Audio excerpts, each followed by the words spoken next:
So we're bringing you the pleasure of the zombie night before Christmas, but before I begin, mad props goes to Craig Dorfman, who wrote said poem, and artwork by Stephen Smith, because it is absolutely fantastic. We saw this book and we had to film it. Get this for your children.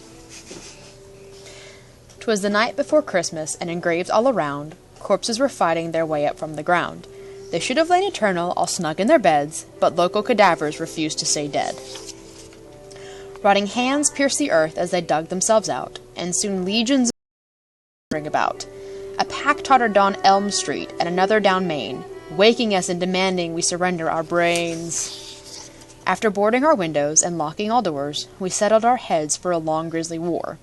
Mama with a shotgun and I with machete leaned on each other so that we could keep steady. They didn't take long finding our house in the night. My dumb kid, as always, had left on his light. As they scratched the walls and climbed the drain spout, I prayed the raccoons in the chimney could keep them out. But in a twinkling I heard overhead the unmistakable shambling, shuffling tread. Then in the hearth, all covered with soot, foot.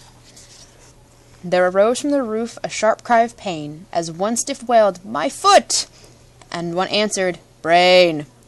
We elected to split, knowing he'd want it back, and afraid he'd dig round our heads for a snack. We'd just reached the sidewalk when from the horde burst out Santa Claus with a samurai sword. He'd lopped off moldy limbs, yanked out maggoty hearts, then delighted the rest when he fed them the parts. For a generous guy, he showed no remorse. His blade guided, it seemed, by the almighty force. We all cheered at the jolly old elf's every strike, except my dopey kid, who yelled, "Got my dirt bike?" As the zombies closed in, we blubbered, "Where shall we flee?" And like the saint that he is, Santa called, "Follow me!" Then he dove without warning beneath our front deck and sprung out the far side and stabbed some zombie's neck. Without pausing for breath, he broke into a run. I guess all those cookies didn't slow him down none. He vaulted into a sled, barking, "Get your asses in here. You can throw the toys out. I won't need them this year." He beckoned the reindeer, or at least those that remained. "The rest just can't make it," he darkly explained. "On Dasher and Vixen, on Comet and Dancer." Then he looked away sadly as Cupid munched Prancer. When we saw zombies swarming, filling up the town square, we thought our fight was over, and we hadn't a prayer. I suggested surrender, but Santa cried no. "I'll fight this putrid army till my last ho-ho-ho." Then he ripped off his coat, threw it in the snowbank. Turns out Kringle is built like a tank. With a snarl and a bellow, he leaped into their midst and delivered the gift of Santa's jolly fists.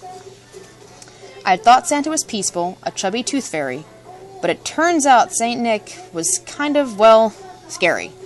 He tore out their faces and ripped out their livers. In spite of myself, I started to shiver. Whatever his method, he soon stood with a smile over scores of re-dead bodies in piles. Then he raised both his hands to triumphantly shout, "Merry Christmas, y'all." That's what I'm talking about. Again, you guys need to buy this book. Please do.